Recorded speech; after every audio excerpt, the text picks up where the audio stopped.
Oi, pessoal, aqui é a professora Maria Thalita e vamos dar continuidade então ao assunto do segundo ano. Hoje nós vamos iniciar o reino animalia, né, que é esse domínio no qual nós nos encontramos.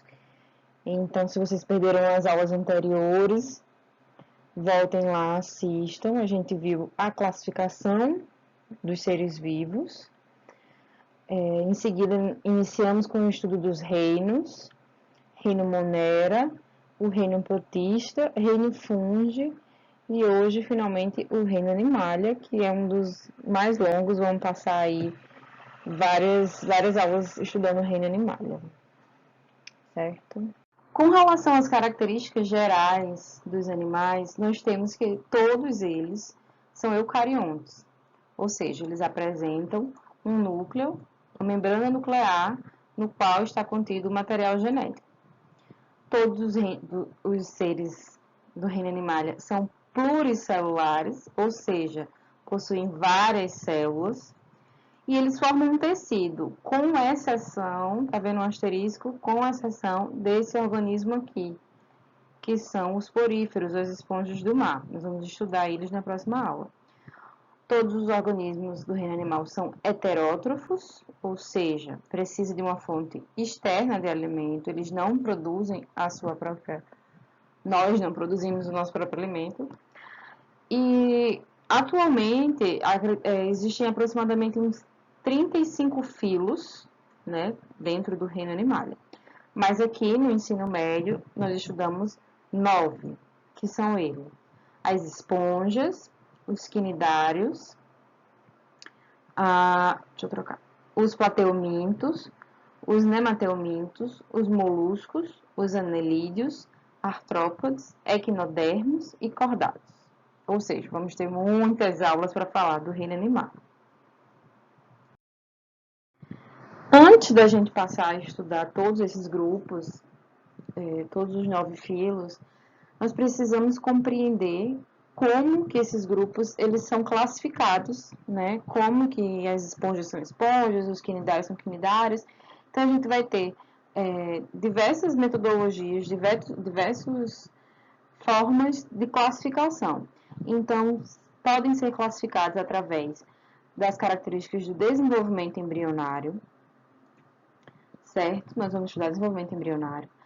Com relação aos folhetos embrionários, com relação ao destino do blastóporo, a presença ou não do celoma e com relação à simetria, certo? Cada um desses tópicos agora nós vamos ver nessa aula. Então, nós vamos começar falando sobre o desenvolvimento embrionário. Então, primeiramente, embrionário vem de embrião. E o que é o embrião? O embrião nada mais é do que o zigoto, né? Então, a partir do momento, então a gente tem aqui o gameta feminino e o masculino, a partir da união desses gametas, dos núcleos desses gametas, nós vamos ter a formação do zigoto, né, ou do embrião. Até começar a formar os órgãos, pode ser chamado de embrião. Depois que formam os órgãos, a gente vai chamar de feto. Então, desenvolvimento embrionário vai ser o estudo do que acontece após a fecundação do óvulo com o espermatozoide. Então, nós vemos aqui que esse zigoto, essa célula-ovo, também chamada, né, de célula-ovo, apresenta-se em 4 tipos diferentes: o oligolécito, o mesolécito, o megalécito e o centrolécito. Ai, meu Deus! Vamos com calma que a gente vai estudar um por um agora, certo? Primeiro vamos entender com relação ao que esses ovos, esse zigoto, esses ovos, eles são divididos. Dando um zoom aqui naquela imagem, nós vamos ter o seguinte. A gente está vendo aqui, ó, o núcleo em cinza. Então, é o núcleo dessa célula. Inicialmente, nós somos uma única célula. E cada pontinho desse amarelo que a gente está vendo aqui se chama vitelo, ou grãos de vitelo, né? Quando está separadinho, pode ser grãos de vitelo. O que é o vitelo? O vitelo nada mais é do que a reserva energética. Nossa, trouxa demais. A reserva energética formada de proteínas e lipídios. Deixa eu apagar aqui. Reserva energética formada de proteínas e lipídios. Para que serve uma reserva energética? Para, digamos assim, alimentar essa célula. Então, essa célula aqui, ela está precisando, ela vai passar por sucessivas divisões, então, ela precisa de energia, certo? Esse vitelo, então, vai dar a energia para essa célula. Então, a gente vê que alguns têm pouquinhos, alguns têm muito, certo? E isso vai ser de acordo com a necessidade de cada organismo. Então, se o organismo ele vai se transformar primeiro numa larva e essa larva vai poder se alimentar, então não precisa de muito vitelo. Mas, se já nasce um organismo ele já pronto, como por exemplo um pintinho de uma galinha, nasce pronto. Então, ele não tem outra fonte de alimento senão aqui no vitelo. Certo, a gente vai ver isso no próximo slide, mas preste atenção aqui. O oligolesto, oligo é de pouco, oligo, pouco. Então, a gente tem uma distribuição total, certo? Uniforme desse vitelo nesse zigoto. Mesolesto, a gente já tem uma leve distribuição em dois polos.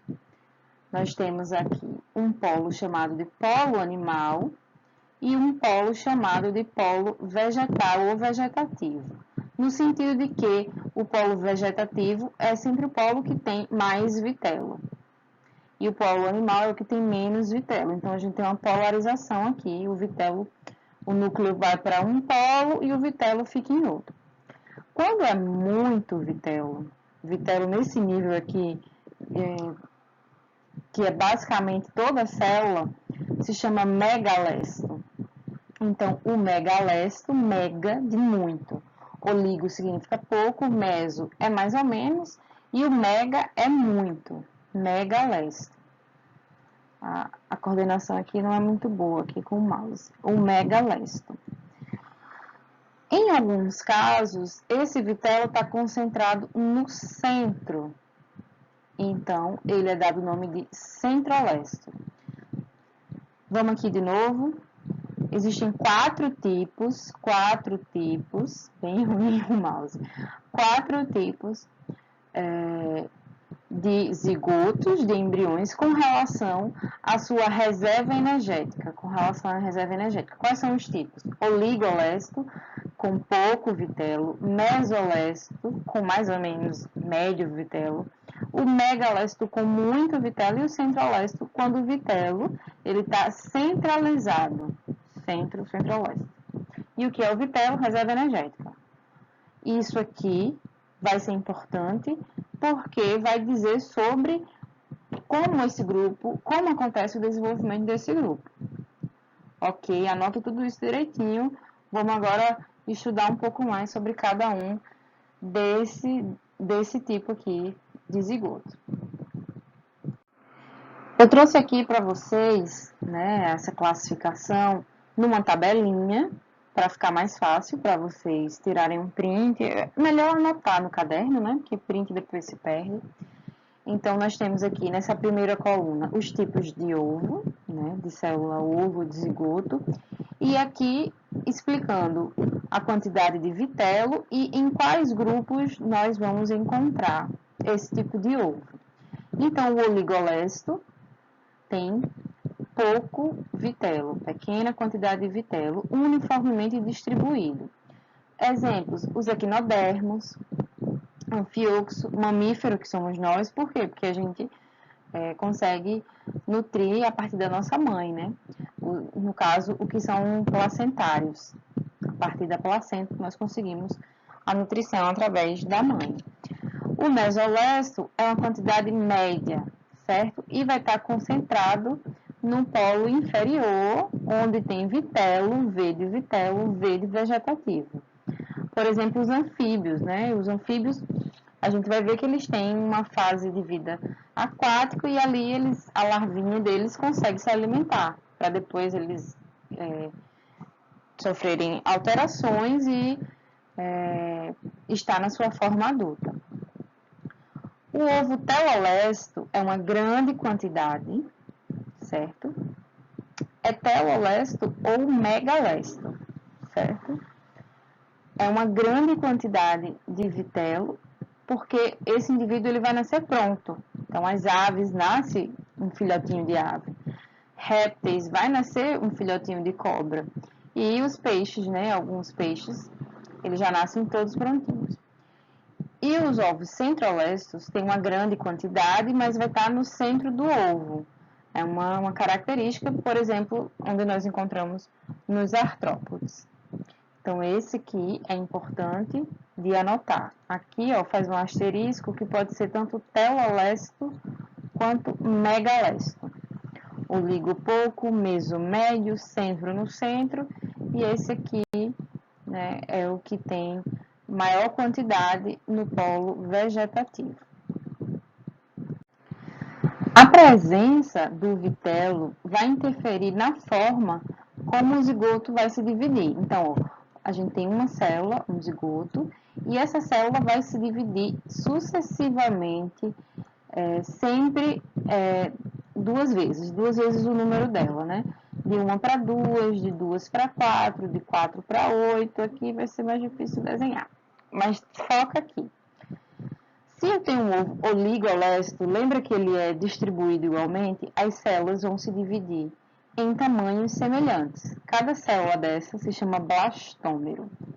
Blastômero são as células da divisão embrionária. Quando a gente tem um mesolesto, lembra que já tem bastante vitelo na parte de baixo? Então, a gente já tem uma divisão desigual.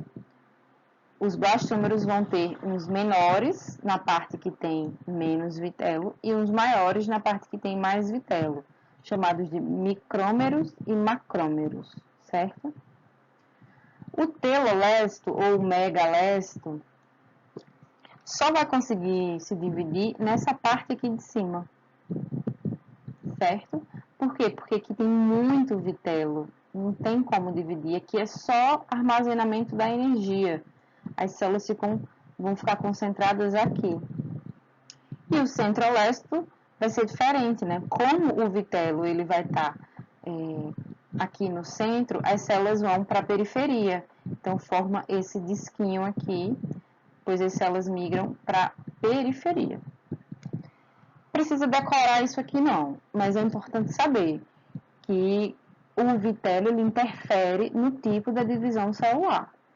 A gente não vai chegar a estudar nos grupos isso aqui tão a fundo assim, mas é importante saber que o tipo de segmentação vai variar com o vitelo. Vitelo. Difícil demais. Saudades dos giz. Vitelo. Ok? Isso aí. Para a gente complicar um pouquinho mais a vida de vocês, e assim, é assunto do Enem, a gente vai ter o nome dessa divisão. Então, olha só, quando o ovo é oligolesto, está distribuído uniformemente, as células são iguais, então a divisão se chama holoblástica igual. Fácil, né? Quando é o ovo mesolesto, lembra que ele já está mais para o meio para baixo, a gente tem uma divisão holoblástica desigual. Opa, escorregou. Desigual. Quando o ovo é telolesto, como é que é aquele ovo telolesto que tem o polo vegetativo bem diferente do animal? A gente tem aqui uma divisão meroblástica discoidal. Lembra? O disquinho fica aqui em cima. A gente está vendo aqui a parte de cima desse ovo. É aquele disquinho, porque aqui só é o que a gente chama de gema. Então, só consegue se dividir aqui nessa parte de cima. Quando o vitelo está concentrado no centro, lembra que formam disquinhos nas laterais? Então, se chama segmentação superficial. Discoidal é o disco daqui de cima, porque embaixo só tem o vitelo, certo? E superficial, a gente vai ter todas as células aqui, ó, migrando para a superfície. Gente, vamos lá que é fácil. Quando é oligo, é pouco, as células se dividem igual, então vai ter aqui o nome igual. Quando é meso, já está dividido no meio, vai ser desigual. Quando é disco, meroblástica discoidal, a gente vai ter a formação do disquinho aqui na parte superior, no polo animal. E o centrolesto, por estar no centro, nós vamos ter a migração para a superfície, segmentação superficial. Respira e anota. Dando continuidade ao estudo aqui do desenvolvimento embrionário, né, do zigoto, vamos ver aqui quais são as etapas desse desenvolvimento. A partir daqui a gente vai estudar, a gente está vendo aqui uma divisão igual, né, então seria uma célula de divisão igual, um oligolesto. Então, o que acontece? Uma vez que a gente tem a fertilização, a fecundação, uma célula sofre diversas mitoses, certo? Então, mitose é a divisão celular que acontece quando mantém a quantidade de material genético. Meiose divide em 2 e mitose mantém. Então, sofre diversas mitoses, formando sempre uma célula se divide em 2. Então, é 2, 4, 8, 16. Então, diversas mitoses. Também chamados essa etapa aqui é chamada de segmentação. Então, a gente tem a segmentação dessas células. Então, 2 células, 4 células, 8 células. Quando chega aqui em 16 células, nós vamos ter um maciço celular, muitas células. E a esse maciço celular se dá o nome de mórula. Mórula. Mórula porque quando se viu isso aqui no microscópio, achou parecido com uma amora e aí mórula significa amora. O que tem que saber também aqui, lembra que o nome dessas células é blastômero.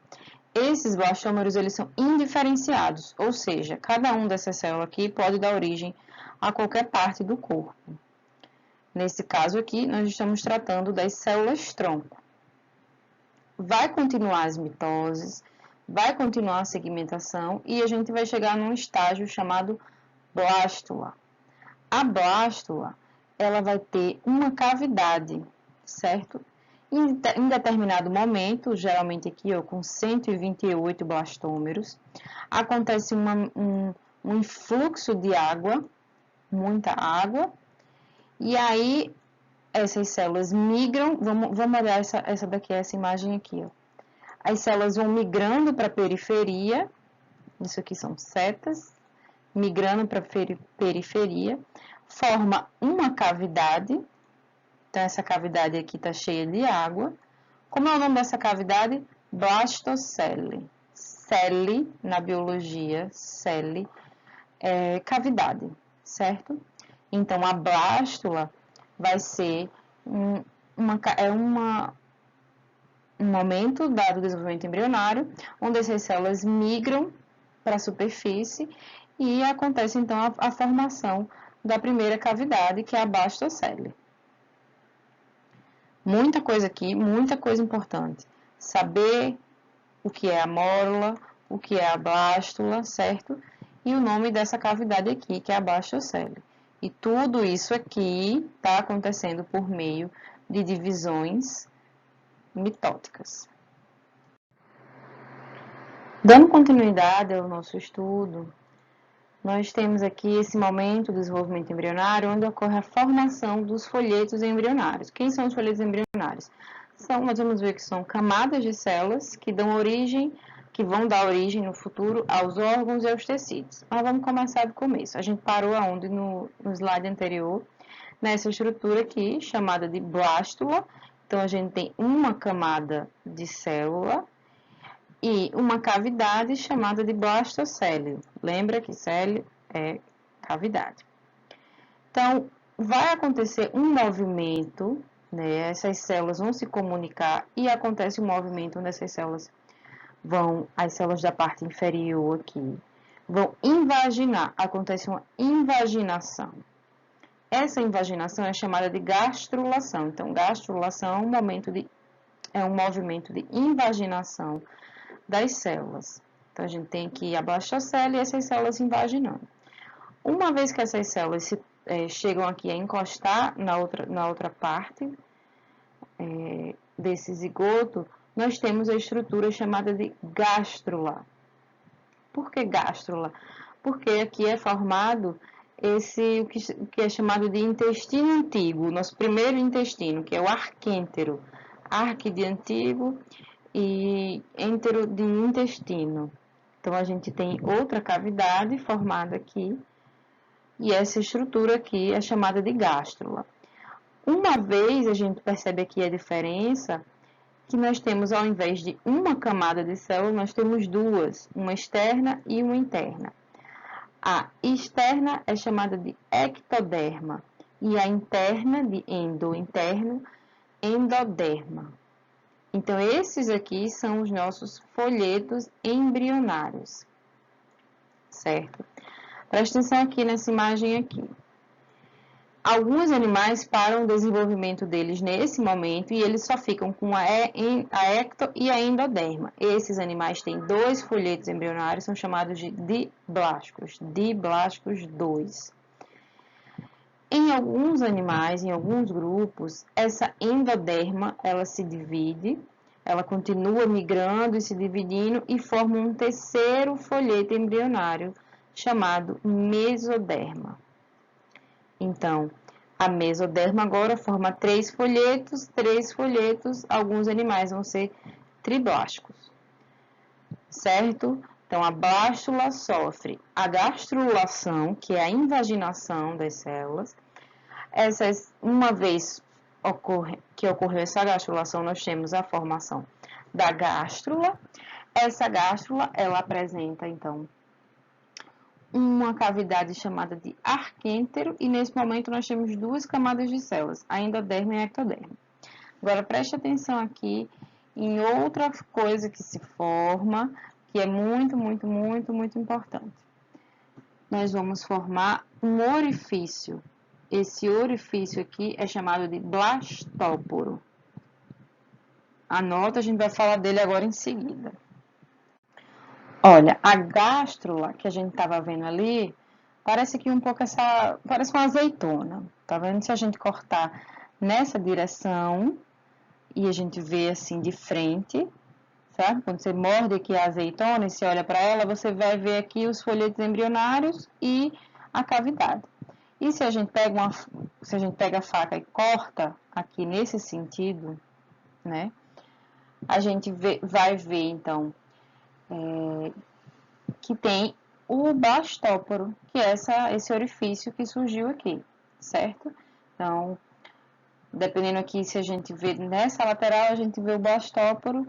Se vê dessa forma aqui, o ventre, o dorso, a gente vê apenas o arquêntero. Blastóporo tá aqui. Agora, nós vamos entender por que esse blastóporo é tão importante para a classificação dos animais. A relação do blastóporo com a classificação dos animais é o destino desse blastóporo. Como assim, professora? O destino desse orifício. Presta atenção, aqui a gente tem a gástrula cortada aqui no meio, né? O arquêntero e o blastóporo. Então, segue aqui. Esse animal ficou alongadinho, porque ele está se desenvolvendo o tempo inteiro. E continua aqui esse blastóporo.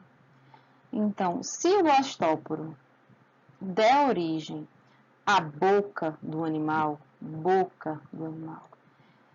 nós dizemos que esses animais são protostômios. Então, proto é primeiro, estômio é boca, deu origem primeiro à boca. Outra forma, outro destino, é esse blastóporo dar origem ao ânus. Então, ele deu origem primeiro ao ânus e depois à boca. Deu de depois, estômio de boca. Então, deuterostômio deu origem primeiro ao ânus, depois à boca. Protostômio deu origem primeiro à boca. A gente vai sempre classificar os animais em deutero e protostômio. Então, lembrando que é o quê? É a origem desse orifício, do blastóporo. Então, seguido da gástrula, pode acontecer uma modificação, né, um desenvolvimento, no qual nós chamamos de neurulação, né? Então, nessa etapa do desenvolvimento, nós vamos formar a neurula, que é essa estrutura que a gente está vendo aqui, a neurula.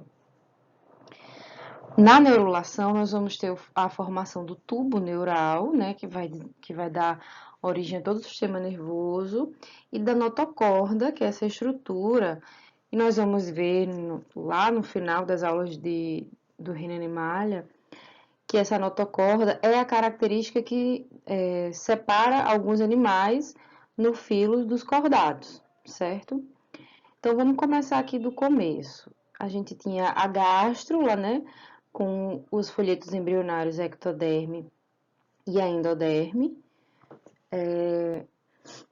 O que acontece aqui há um achatamento dessa parte aqui ventral dessas células da gástrula, formando o que nós chamamos de placa neural, que é onde começa aqui a parte do tubo neural. Olha aqui o que acontece. Depois de achatar, vai acontecer uma invaginação, chamada de goteira neural, vê só. E essas duas pontinhas aqui, essas duas camadas de células, vão fechar e separar. Separar essa parte que invaginou dessa parte que fechou aqui, certo? A gente tá vendo um corte aqui de frente, formando então o tubo neural aqui, e aqui termina de fechar. Essa formação do tubo neural aqui que a gente vê, um pedaço da endoderme, certo? Forma a mesoderme. Então, segue aqui. Aqui em amarelo, a gente vai formar essa mesoderme, certo? Que vai aqui expandir e vai formar uma cavidade chamada celoma. Nessa cavidade aqui ficam os órgãos. Também essas estruturas aqui, que veio da endoderme, é muito importante nesse momento aqui, que é a formação da notocorda. Então, a notocorda, ela é uma estrutura de sustentação, protege o tubo neural. Esse tubo neural aqui é o que vai dar origem a todo o nosso sistema nervoso, a todo o sistema nervoso dos animais, né, cordados. Então, basicamente, quando a gente vê a imagem de uma neurula, pode ser assim de frente, onde vemos o tubo neural aqui acima, a notocorda, com a função de proteção aqui no meio, a endoderma aqui, que vai dar origem ao intestino, e aqui, nessas amarelas, nós temos a mesoderma formando o celoma. De um outro corte aqui, né, lateral, a gente consegue também enxergar a mesma coisa. Certo? É complicado, é um pouco complicado, mas aqui o objetivo é ter um conhecimento geral, beleza? Acho que vamos ver agora um videozinho aqui do YouTube para ver essas clivagens, essas segmentações acontecendo. Eu vou rodar aqui para vocês um videozinho bem curtinho, feito de massinha, para a gente ver todo esse processo que nós vimos agora do desenvolvimento embrionário. Vamos lá, acho que o som ficou um pouco alto, então a gente tem um zigoto se dividindo em duas células, lembra? Então, aqui são mitoses, né? Essas células se dividindo igualmente, então a gente tem aquela divisão holoblástica igual. Quando forma 16 células, é a mórula, que ele não vai mostrar aqui. Depois da mórula, mais de 100 células, que aqui, lembra, cada célulazinha dessa, a gente pode chamar de blastômero. Então, a gente tem a blástula, ó, tá vendo? Tipo, a blástula é como se fosse uma bola mesmo. E vai fazer um corte longitudinal aqui. E aí, nós temos a cavidade da blástula, que se chama blastocélula, certo? Aí, ele vem com aquela metade da blástula. E nós vamos ter o primeiro movimento certo? Né, que é a gastrulação, onde ocorre a invaginação de uma parte dessas células, formando então aqui os dois primeiros folhetos embrionários, né? Então aqui a gente está vendo um corte, isso está acontecendo também aqui, outra metade desse outro lado, formando só esse orifício e duas camadas de célula. Aí ele trocou rapidinho aqui de cor, então a gente vê a gástrula, o blastóporo, a endoderme, a ectoderme e essa cavidade aqui, que é onde vai desenvolver todo o nosso sistema digestório, né? Então, é o sistema digestório primitivo, mais ou menos é o que esse nome quer dizer, que é antigo e intestino. E com relação ao blastóporo, a gente viu que o animal ele pode ser deuterostoma ou protostoma. Seguiu. Aqui a gente tem o quê? A gástrula fechada, né? Aquela bolinha e tal, e o blastóporo. E aí faz um corte. Aqui ele já está mostrando o que vai acontecer em seguida, que é a neurulação. A gente tem a placa neural.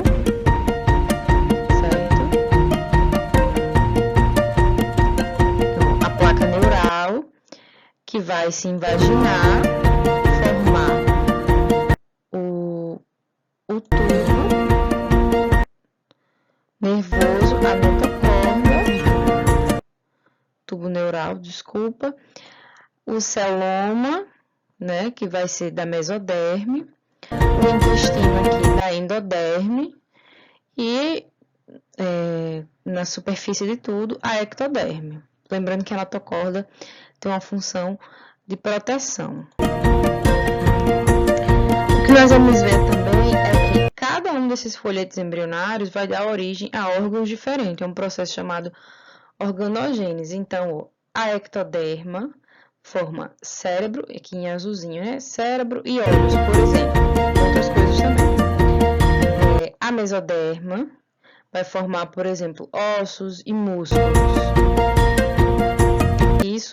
Isso cai no Enem. Quem for fazer Enem tem que dar estudadinha nisso, bacana. A gente vai mostrar uma tabelinha. A endoderma vai formar aqui intestino e fígado. E é isso. Os alunos fizeram esse vídeo na aula da USP.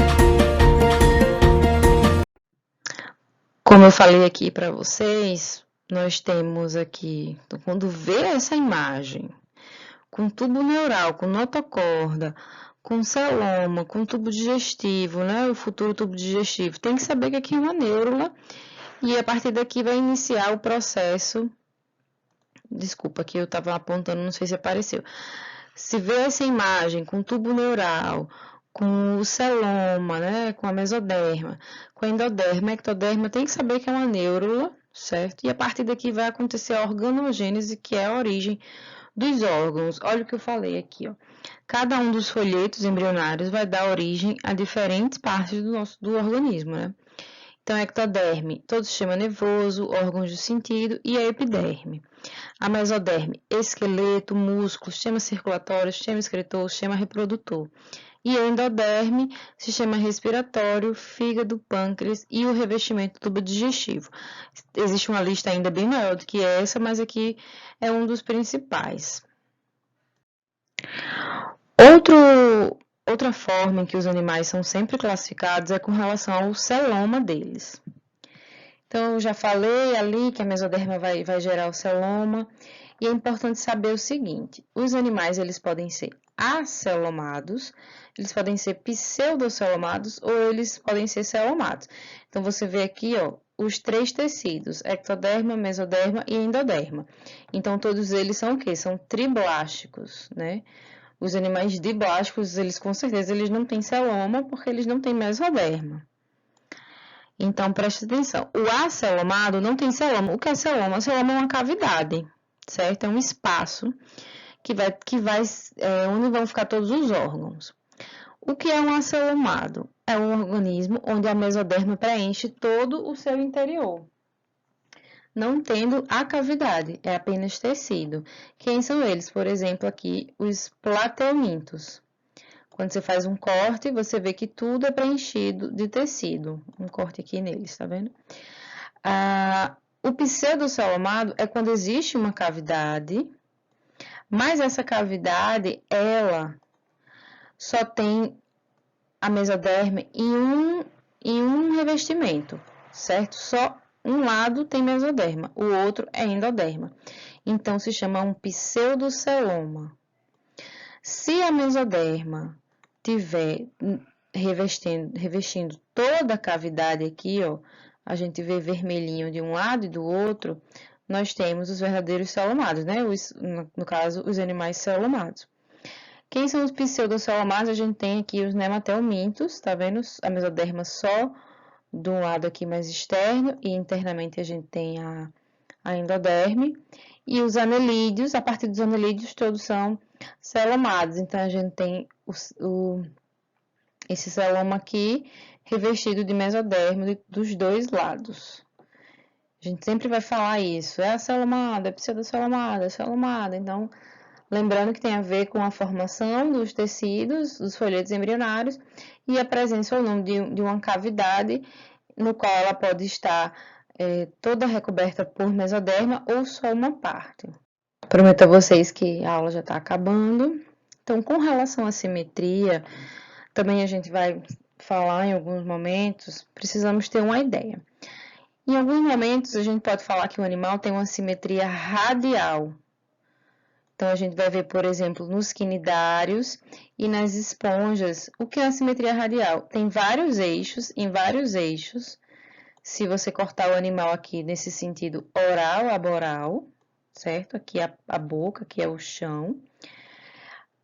A gente corta em duas metades iguais. Se você pegar uma maçã, né, e cortar ela assim, ó, você sempre vai cortar ela em duas metades iguais. Não, ficou feio. Certo? Claro que se você cortar nesse eixo aqui, não é em duas metades iguais, mas sempre nesse sentido daqui, ó, do vertical, oral a boral. Ou os animais, eles podem ter, como nós, uma simetria bilateral. Bilateral. Ou seja, fazendo um corte, só é possível fazer um corte e os lados serem iguais em uma única posição. Então, tem uma simetria bilateral. Os animais podem ser bilaterais ou radiais. Outra coisa que a gente pode falar, vai poder falar, é com relação a planos de corte. Então, aqui a gente tem, ó, o plano transversal, que é esse aqui, rosinha, o plano sagital, que é esse azul, certo? E o plano frontal. Então, olha só, o plano transversal, quando a gente fala em plano transversal, é quando tem aquele corte na metade, a gente estava olhando sempre, a gente olhou sempre ali as células aqui, né, no plano transversal, a gente via isso aqui delas, certo? O plano sagital, é esse azul, é quando o corte vem aqui dividindo em direita e esquerda, certo? E o plano frontal, a gente tem aqui o que vai ser chamado de ventre, que é a parte da barriga, e o dorso, que é a parte das costas, certo? Então, plano transversal, sagital e o plano frontal, que divide aqui o ventre do dorso. Como eu falei para vocês, essa aula foi um pouquinho grande, mas esse é o nosso último slide. Então, olha só, professora, mentira que a gente vai usar isso tudinho. Vai, se você colocar aqui no Google, nosso queridíssimo Google, filoquinidária, que são aqui esses organismos tipo água-viva, a gente vai estudar na terceira aula. Então, olha o que o Google diz. Os quinidários são animais diblásticos, diblásticos. Aí você já sabe, poxa, só vai possuir o quê? 2 folhetos germinativos. E quais são eles? Ectoderma e endoderma. Possuem tecidos, ou seja, já forma tecido. A gente vai ver que os poríferos não formam tecido. Aqui. Tem uma simetria radial. Vê só, precisa saber o que é radial. E apenas um orifício corporal. desculpa aí. Apenas um orifício corporal, que é a boca. Então, se classificaria eles como um protostômio. Só que chegou a uma conclusão depois que se o animal só formou só a boca, não tem como, ele não forma ânus. Então não adianta, não precisa dividir ele em protostômio e deuterostômio. Se tiver que definir, se ele formou a boca primeiro, ele é protostômio. Recentemente, mais recente, só divide animais que têm boca e ânus. E aí nem todos os animais têm boca e ânus, a gente vai ver isso ao longo das nossas aulas. Então, essa abertura corpórea está rodeada por vários tentáculos e é uma forma de defesa. Então, a gente vê aqui que essas classificações de blástico, aqui não fala de celoma porque eles só são diblásticos, então só posso falar de celoma a partir dos três, quando tem os 3 folhetos. E por aí vai, certo? Tudo que a gente aprendeu é importante, acreditem em mim. Na próxima aula a gente já começa então estudando os poríferos. Espero que vocês tenham entendido, tenham gostado, eu sei que vai ter muita dúvida. Na próxima aula provavelmente a gente tem um encontro online e aí a gente tira as dúvidas, ok? Obrigada pela paciência de vocês terem assistido até aqui, desculpa qualquer coisa e até a próxima.